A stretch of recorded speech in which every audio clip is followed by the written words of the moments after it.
generation has this insatiable desire to seek adventure and go and travel, and we call this wanderlust. It's as a result of our generation who is incorporated by overloaded amounts of work and taking on as much as they possibly can at their jobs. And it's encouraged by these social media sites like Pinterest and blogs and magazines, and we pin all these traveling things with no realistic opportunity to take them. Now, I have the opportunity to take what we call a travel gap year. And I've had the opportunity to go abroad and feel the benefits that they have. We found that students should take a travel gap year because as a result of our generation with this competitive nature and overworking, we are becoming more stressed. And this stress leads us to further detriments. But by taking the steps of a travel gap year, we can alleviate this stress. Some people have concerns for the gap year, but the benefits make them obsolete. So now that we've had the concept of a travel gap year, we need to address the major issue of stress surrounding students. Stress for college students is at an all-time high. It results in academic burnout and less optimism, and as a result of the more increasing stress, more mental and physical illness. And the National Alliance on Mental Illness states that 40% of college students have a higher than average stress level within the past 12 months.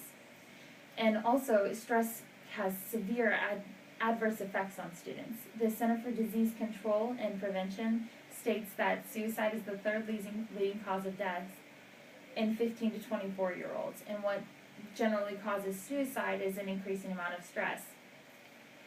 New York University itself states that in a study in 2010, stress was the #1 impediment on academic performance. They also, in another study, stated that stress lowers motivation for students to hang out with friends. Now, as travel gap years are becoming increasingly popular, we see how they combat stress and satisfy this wanderlust. Gap years are generally taken between freshman and junior year, or undergrad and graduate. And they're taken for 2 months to 1 or 2 years. In order for the gap year to be beneficial, especially on stress, they need to be strategic, or else you're just laying at home and they end up having adverse effects. The steps to a gap year program: step 1, you have to pick when you want to do it and make arrangements with your academic institution. Step 2, what kind of travel gap year you want to take, whether it be leisure, working, or volunteering. And step 3 would be to pick a program to do your gap year through, and if you decide to do a program, which one you pick. And number 4 would be creating a goal for your gap year, taking the environment and the culture around to benefit your life, creating a goal surrounding that kind of idea. And the final step 5, would be to actually do it and to keep motivated towards your goal.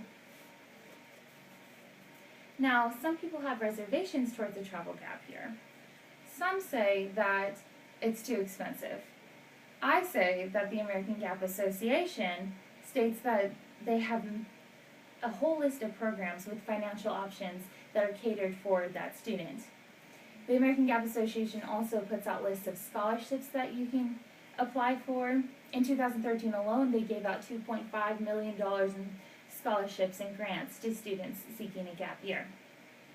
It doesn't have to be for the entire academic break. It can be for just a portion. You can work for another, whatever works most for you. And you don't necessarily have to go abroad. You can stay within state and experience culture within the state. Some say that students return unmotivated. Sydney University, the researchers revealed that there's a positive effect on motivation and a boost in academic performance. The American Gap Association states that clarity of academic major and career is obtained throughout this gap year. And the New York Times state that there's a higher GPA for students who take gap years. The American Gap Association also states that students who take gap years are more employable to future employers based on their cultural experiences and the skills that they learn working or volunteering abroad.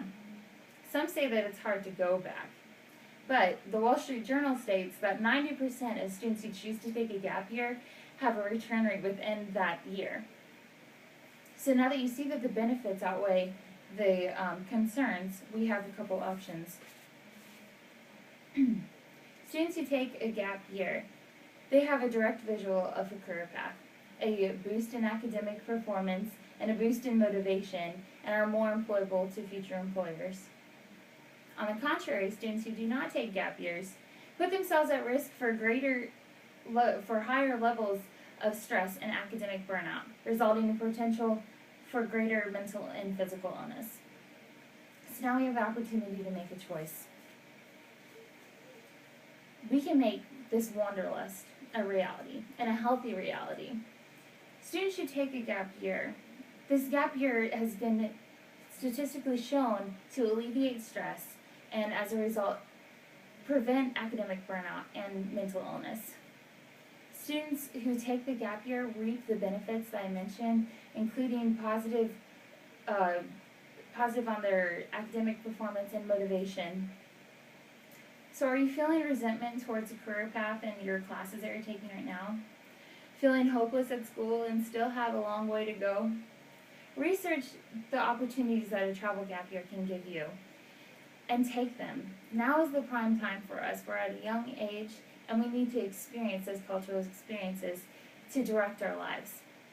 For me, in my gap year, I'm going to take what I learned from the cultures I experienced and I'm going to apply them to my life so that I may live my life to the fullest, and I encourage you to do the same.